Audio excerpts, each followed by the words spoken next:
신년 저녁 특별 집회 이보다 더 큰 일을 보리라 라고 하는 큰 제목 아래서 오늘부터 우리가 하루하루 나흘 동안 말씀을 같이 나눌 것입니다.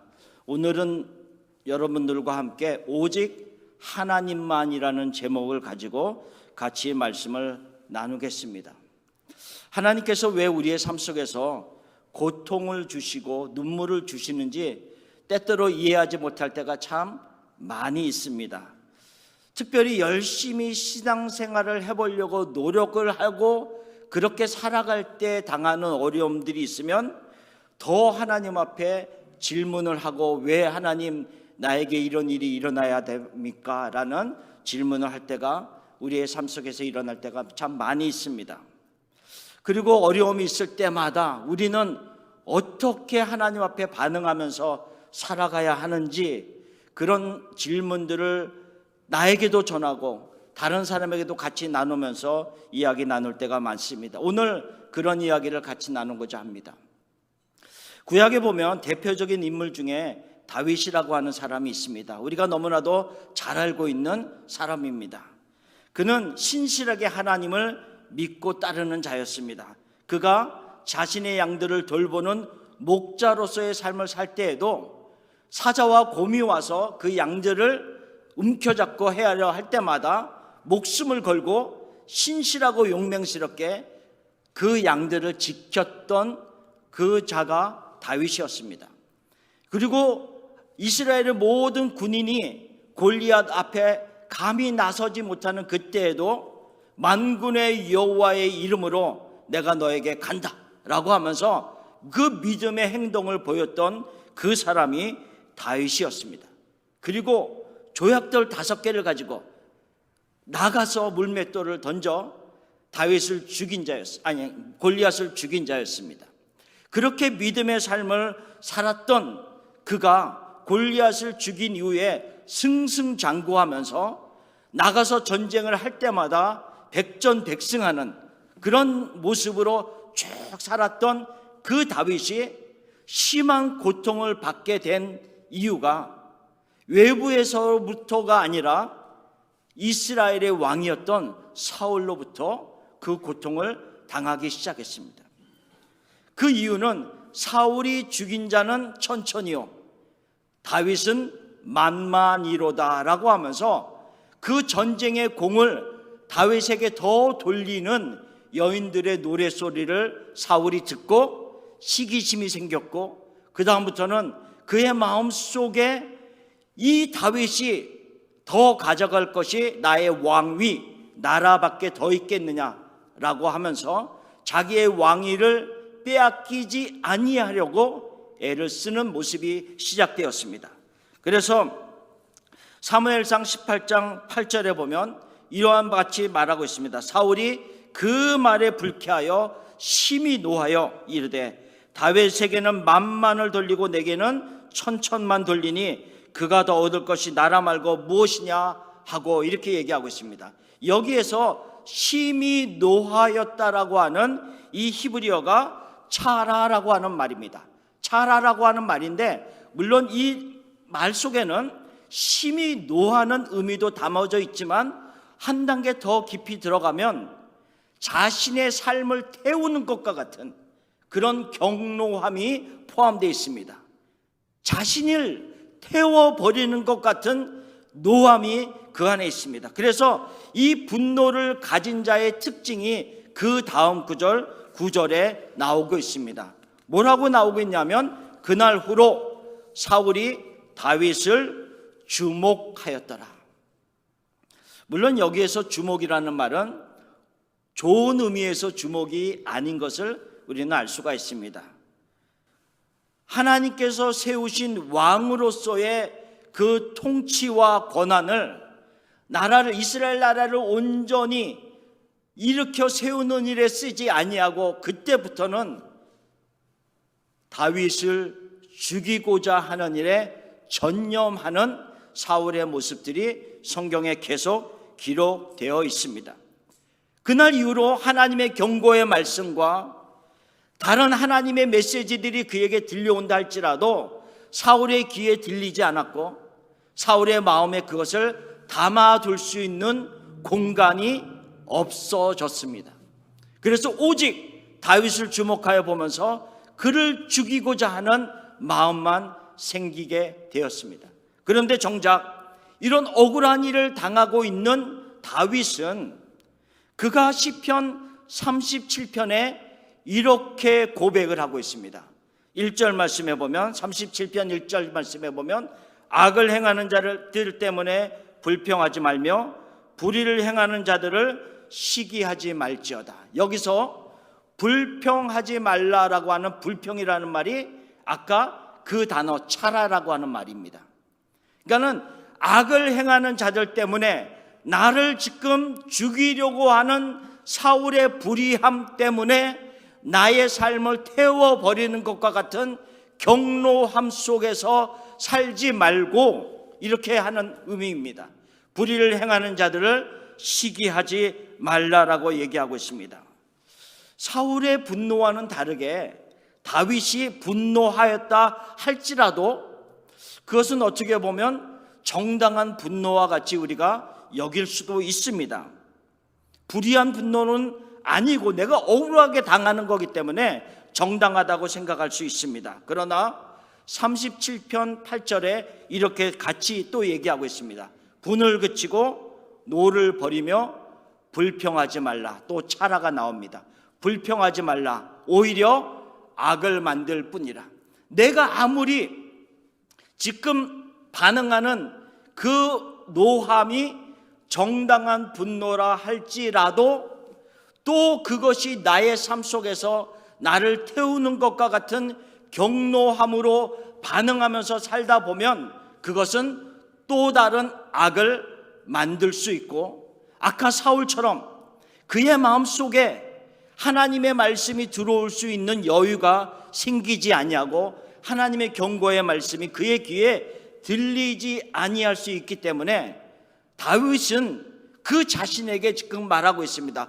불평하지 말라라고. 악을 행하는 자들 때문에 불평하지 말라. 오히려 그것으로 인해서 또 다른 악을 만들 수 있다라고 말하고 있는 것입니다. 사람을 주목하지 말고 여호와 하나님을 주목하는 것으로 우리의 방향을 돌리라, 우리의 시선을 돌리라라고 지금 말씀하고 있는 것입니다.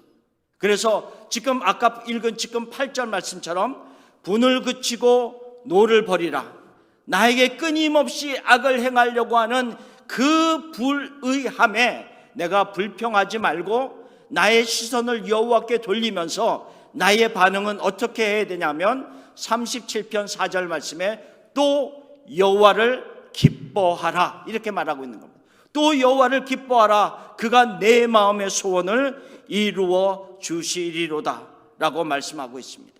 끊임없이 사람으로 향하려고 하는, 나를 분노하게 만들려고 하는 그 사람을 주목하게 하려고 하는 그곳에서 나의 시선을 여호와께로 돌리고 여호와로 인하여 기뻐하는 삶을 살아야 된다는 것을 다윗이 계속해서 자신에게 또한 우리에게 말씀하고 있는 것입니다. 끊임없이 시선을 하나님께로 돌렸던 다윗이 마지막에 어떤 고백을 하고 있습니까? 어떤 고백을 하고 있어요?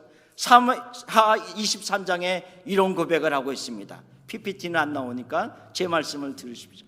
사무엘하 23장에 이런 고백을 하고 있습니다. 그는 돋는 해의 아침빛 같고 구름 없는 아침 같고 비 내린 후에 광선으로 땅에서 우미 돋는 새풀 같으리라. 요즘에 얼마나 비가 많이 왔습니까? 얼마나 비가 많이 왔습니까? 그러다 보니까는 하다못해 잡초라 할지라도 얼마나 파릇파릇하게 땅에서 올라오는지 모릅니다. 꽃들은 말할 것도 없고요. 나무들도 아주 싱싱해지는 것을 바라봅니다. 비 내린 후에 광선으로 땅에서 우미 돋는 새풀 같으리라 라는 것이 다윗의 마지막 고백이었습니다. 그러면서 그 다음 구절에 뭐라 그랬냐면요, 나의 집이 하나님 앞에서 이와 같지 아니하냐. 얼마나 아름다운 고백입니까? 사람을 향해서 주목하지 아니하고 그 마음과 시선을 늘 여호와 하나님께로 향하던 그 다윗이 물론 중간에 넘어짐의 시간도 있었고 하나님 앞에 죄를 범하는 시간들도 있었지만, 그러나 다시 일어나서 끊임없이 그 시선을 하나님께로 향하였더니 그의 마지막의 고백이 이와 같았습니다. 얼마나 멋있습니까? 돋는 아침빛 같고 구름 없는 아침 같고 비 내린 후에 광선으로 땅에서 우미 돋는 새풀 같으리라. 청정함, 깨끗함, 그런 모습들이 다윗의 모습이었습니다. 내 집이 하나님 앞에 이같지 아니하냐. 우리도 그런 모습으로 우리의 생의 마지막을 마치기를 원합니다. 우리의 생의 마지막 순간에 이 고백이 우리들에게도 있기를 원합니다. 하나님, 나의 온 삶을 시선을 하나님께로 향하여 들고 살았더니 이 고백이 나의 고백이 되었습니다 라는 고백을 하면서 우리의 삶을 마치기를 원합니다. 2023년도 표어인 이보다 더 큰 일을 보리라 라는 이 표어 속에서 더 큰 일을 보기 위해서는 우리가 우리의 시선이 누구를 주목하느냐가 굉장히 중요합니다. 우리가 사람을 주목하는 것과 하나님을 주목하는 것 속에서 어떤 믿음의 결정들을 하면서 끝까지 살아가는 것은 더 큰 일을 볼 수 있는 결정적인 키와 같은 역할을 하기 때문에 그렇습니다. 구약에서 다윗처럼 신약에서 우리가 믿음의 대표적인 여러 사람들 중에 바울이 있습니다. 이 바울의 사역 속에서 그가 어떻게 하나님 앞에 반응을 하면서 살았는지를 오늘 우리가 읽은 본문을 통해서도 다시 한번 확인해 보기를 원합니다. 오늘의 본문 말씀인 고린도후서 1장 8절 말씀에 보면 이와 같이 시작을 하고 있습니다. 말씀을 같이 보겠습니다. 형제들아, 우리가 아시아에서 당한 환난을 너희가 모르기를 원하지 아니하노니 힘에 겹도록 심한 고난을 당하여 살 소망까지 끊어지고, 이렇게 얘기하고 있습니다. 아시아에서, 그러니까 소아시아, 지금의 터키에라고 하는 그곳에서 당했던 고난을 너희가 모르기를 원하지 않는다, 이렇게 얘기하고 있습니다. 그러면서 자기가 당했던 그 고난이 어떠한 것인가를 조금 설명을 해주고 있습니다. 힘에 겹도록 심한 고난이었다, 이렇게 8절에 말하고 있습니다. 무슨 의미인가 하면요, 나의 힘으로 견디기에는 한계를 지나쳤다라고 하는 거죠. 내 힘으로 견딜 수 없는 그런 심한 고난이었다는 것을 말하고 있습니다. 그 다음에 또 뭐라 그랬어요? 살 소망까지 끊어지고 이랬습니다. 이 살 소망까지 끊어졌다라고 하는 헬라어가 엑사포레오마이라고 하는 말인데, 그 말의 의미는 무슨 의미를 가지고 있냐면, 내가 당하고 있는 이 고난과 환난을 벗어나기 위해서 아무리 방법을 찾아도 없다는 의미를 하고, 나갈 수 있는, 이 고난을 벗어날 수 있는 길이 전혀 보이지 아니하는 절망적인 상태를 가리키는 그런 단어입니다. 지금 그 당하고 있는 고난이 너무 힘든 그런 상황이었습니다. 그리고 나서 9절에 이 고난을 하나 더 설명하고 있습니다. 우리 자신이 사형 선고를 받은 줄 알았으니, 이렇게 얘기하고 있습니다. 그러니까 자기가 받는 고난이, 환난이 너무 극심해서 이것을 어떻게 벗어날 수 있을까 아무리 찾아도 이 출구가 없다는 것을 확인을 하게 됩니다.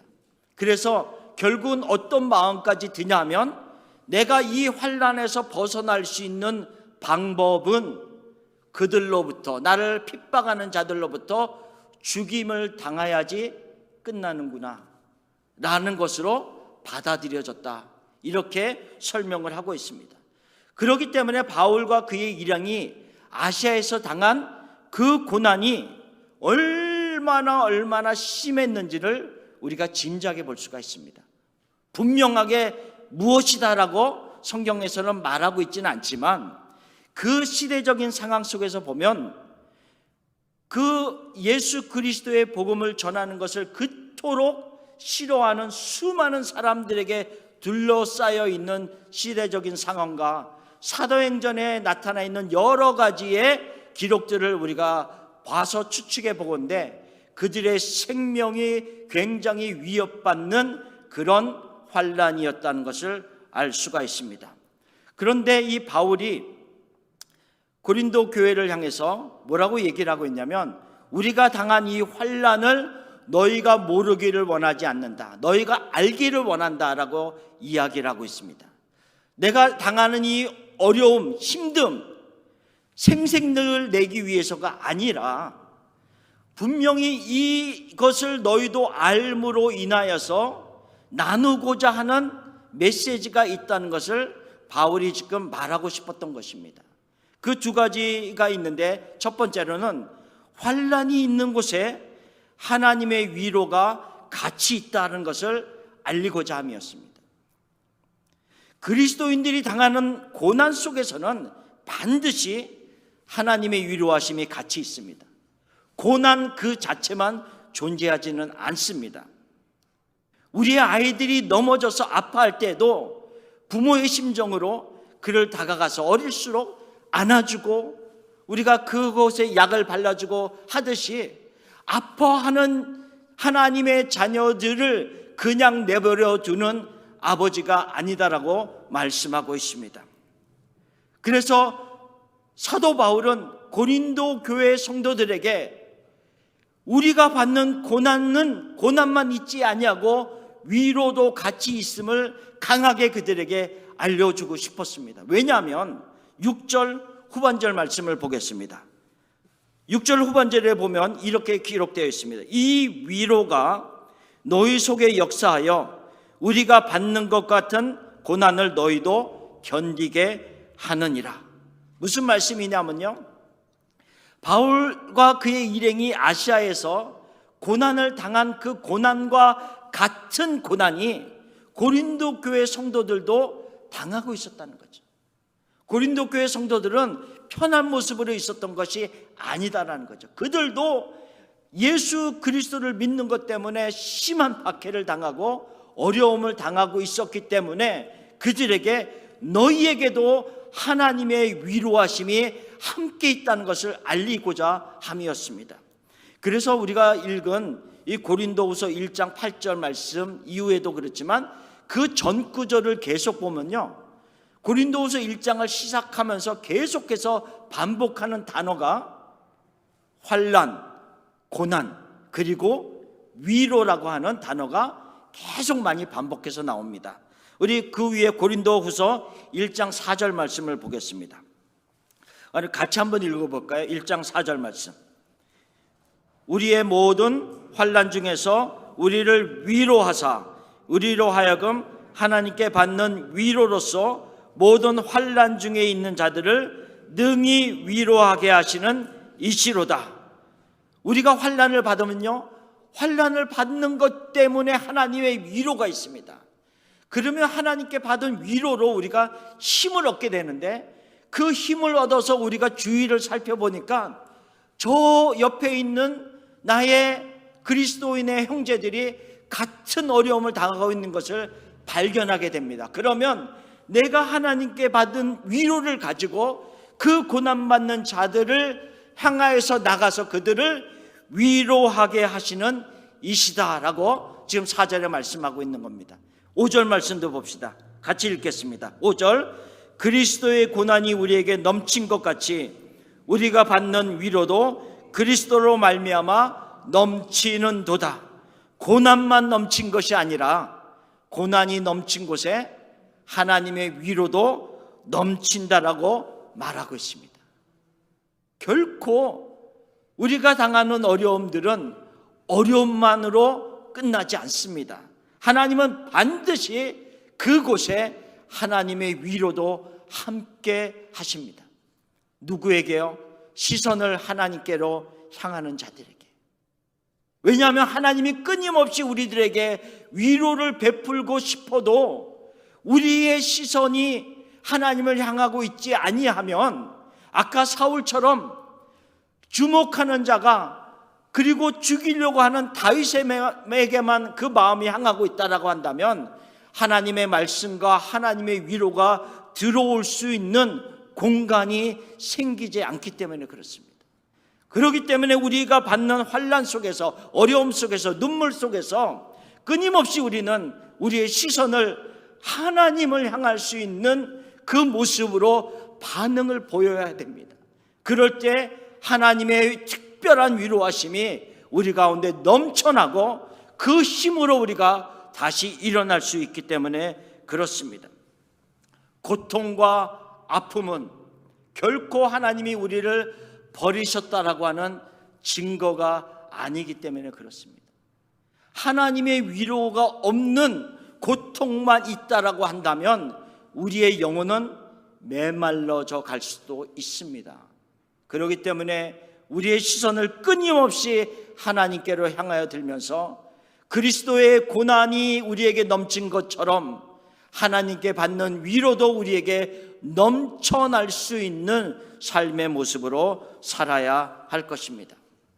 그리고 나서 고린도후서 4장 17절에는 한 가지 더 말씀을 하고 있습니다. 무슨 말씀을 하고 있냐면 우리가 잠시 받는 환난에 경한 것이 지극히 크고 영원한 영광에 중한 것을 우리에게 이루게 함이니, 이렇게 얘기했습니다.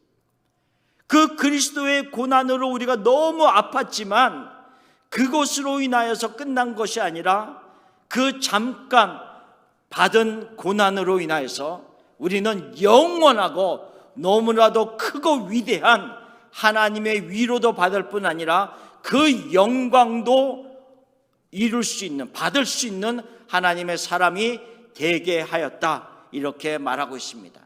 그렇기 때문에 우리가 받는 어려움들은, 고난들은, 슬픔들은 저주가 아니라, 하나님이 우리를 버리셨다고 하는 증거가 아니라 또 다른 하나님의 큰 영광으로 들어갈 수 있는 복의 통로다라고 성경은 말씀하고 있습니다.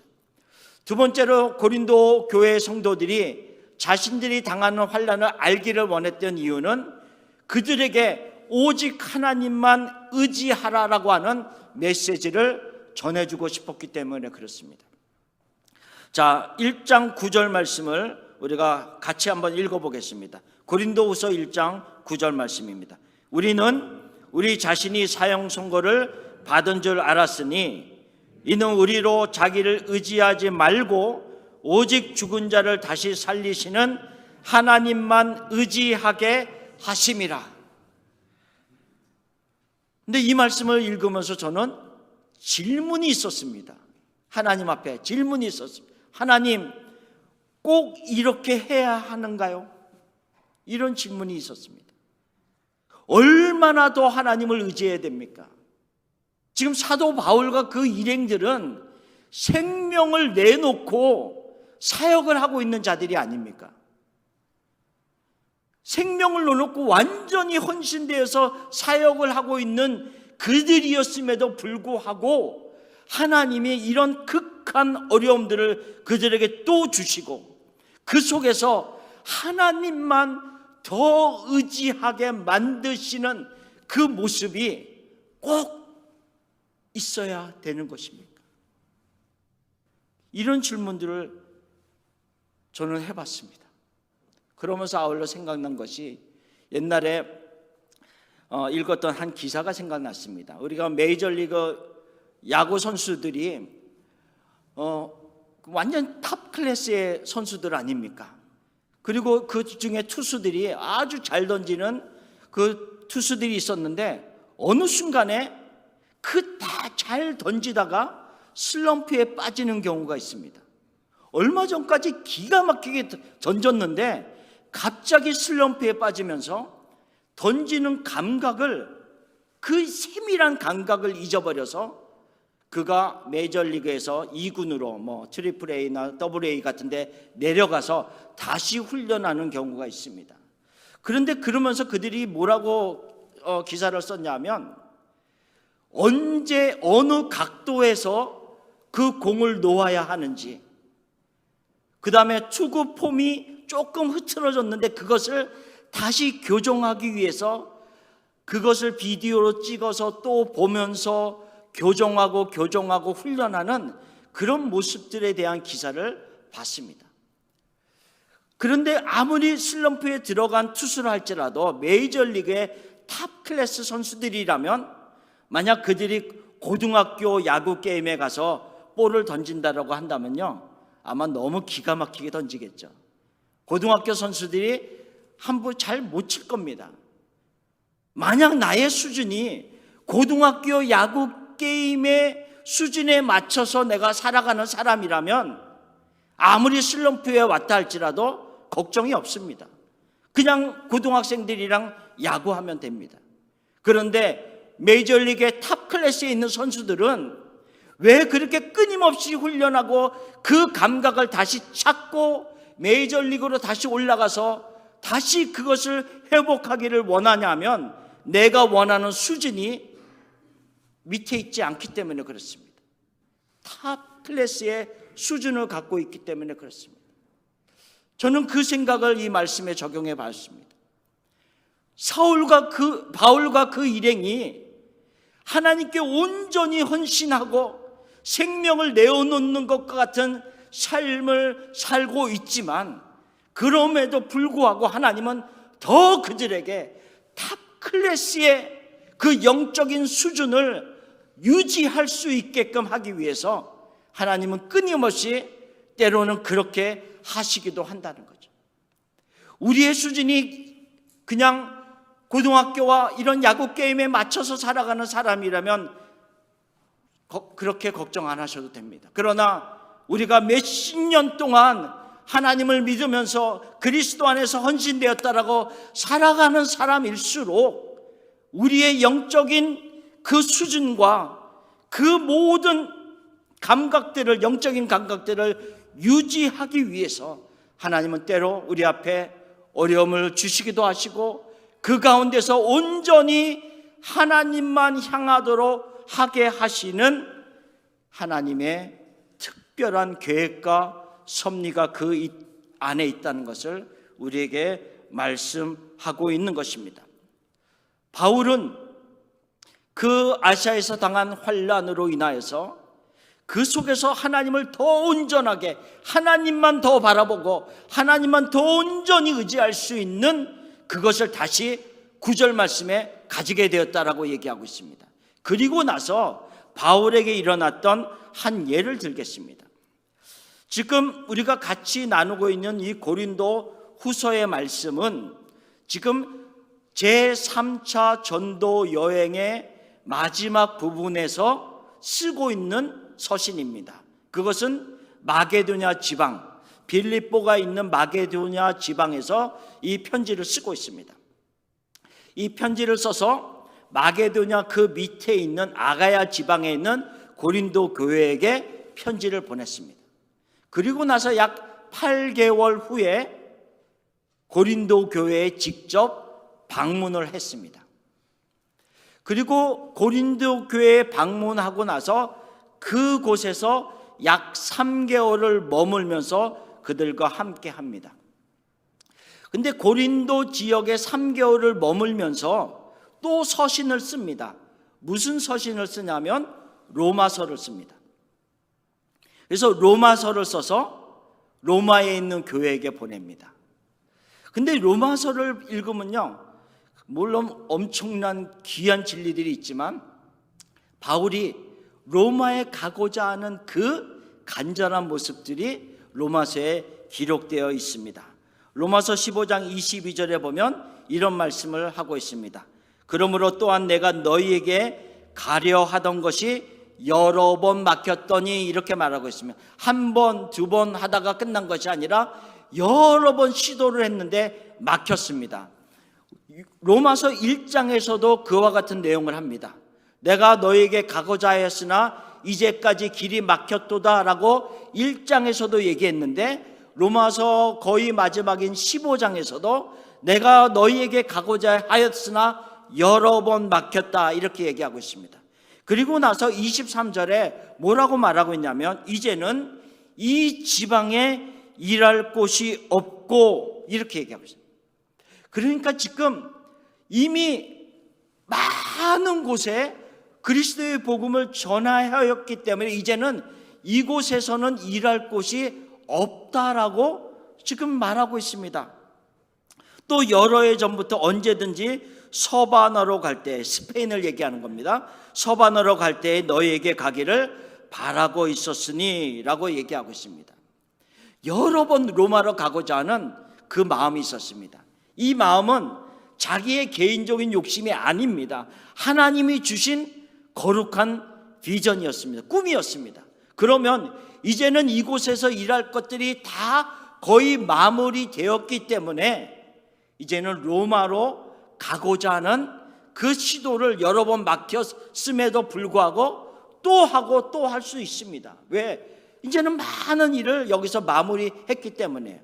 그런데 지금 로마서 15장의 25절에 뭐라고 얘기를 하고 있냐면, 그러나 이제는 내가 성도를 섬기는 일로 예루살렘에 간다, 이렇게 싸고 있습니다. 로마는 지금 있는 고린도에서 북쪽에 있습니다. 예루살렘은 정반대 방향인 남쪽으로 가야 됩니다. 완전 거꾸로 가야 됩니다. 하나님이 주신 꿈은, 하나님이 주신 거룩한 꿈은 지금 북쪽 지방으로 가서, 로마로 가서 복음을 전하는 거였습니다. 그런데 하나님은 인도하시는 방향은 전반대 방향인 남쪽 예루살렘을 향하여 가게끔 하신다는 거죠.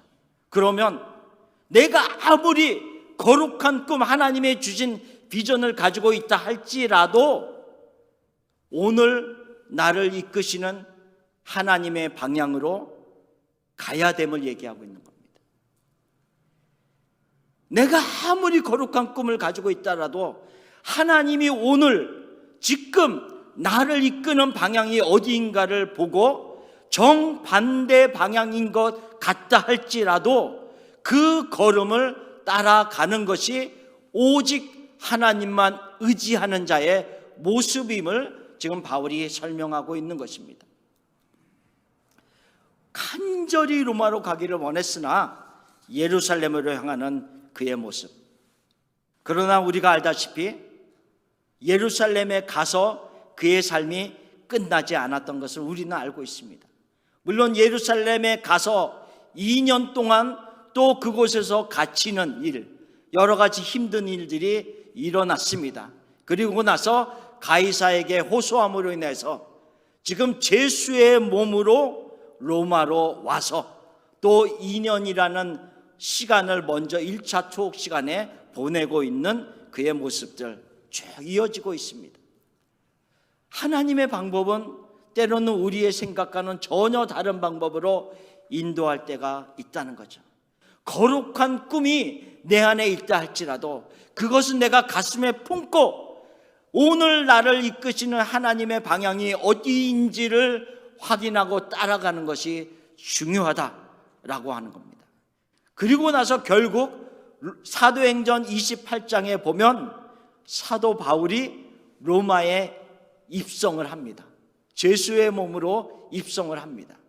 그리고 나서 사도행전 28장 마지막에 이렇게 기록되어 있습니다. 제가 읽어드리겠습니다. 바울이 온 이태를, 그러니까 2년을 자기 셋집에 머물면서 자기에게 오는 사람을 다 영접하고 하나님의 나라를 전파하며 주 예수 그리스도에 관한 모든 것을 담대하게 거침없이 가르치더라. 바울이 얼마나 기뻤을까요? 자기가 갇혀 있는 그것은 아무런 제약이 될 수가 없습니다. 끊임없이 사람들이 자기에게로 오고 그들에게 하나님의 나라에 대해서 거침없이 담대하게 전하는 그 모습. 하나님, 내가 가졌던 그 거룩한 꿈을 가지고 매일매일 하나님 앞에 순종하면서 그 방향으로 갔더니 거꾸로 가는 것 같았으나 하나님은 하나님의 계획과 하나님의 뜻을 따라서 다른 모습으로 나를 로마로 오게 하셨고 그곳에서 하나님의 그 거룩한 꿈을 이루도록 하시는군요. 그 하나님을 바라보면서 얼마나 하나님을 높였을까요? 끊임없이 시선을 하나님께로 향하는 그 바울의 모습 속에서 그 마지막이 비록 옥에 갇혀 있다 할지라도, 물론 나중에는 2차 투옥을 당해서 순교를 당하는 그 바울의 모습이라 할지라도 마지막 순간까지 그 시선을 하나님께 향하는 그의 모습이었습니다. 하나님께서 오늘 우리들에게 이 말씀들을 통해서 우리에게 말씀합니다. 더 큰 일을 보기를 원하느냐? 그럴 때 우리의 시선이 어디를 향하는지가 중요하다. 끊임없이 하나님만을 바라보면서 내가 가지고 있는 어떤 하나님이 주신 꿈과 그 기도의 제목들이 때로는 전혀 나를 반대 방향으로 이끄는 것 같은 하나님의 어떤 인도하심이 있다 할지라도 순종하면서 나가면 반드시 하나님의 방법과 하나님의 때에 그것을 이룰 것이다 라고 하는 메시지를 우리에게 허락하시는 겁니다. 진정 올 한 해를 우리가 살아가면서, 물론 평생도 그렇지만 온 한 해를 살아가면서 우리 교회가 더 큰 일을 보리라, 이보다 더 큰 일을 보리라 라고 하는 그 제목을 가지고 끊임없이 같이 나눌 때에 우리의 시선이 어디로 향하고 있는가를 늘 점검하면서 하나님 앞에서 온전히 사시는 여러분들이 되시기를 간절히 예수님의 이름으로 축원합니다.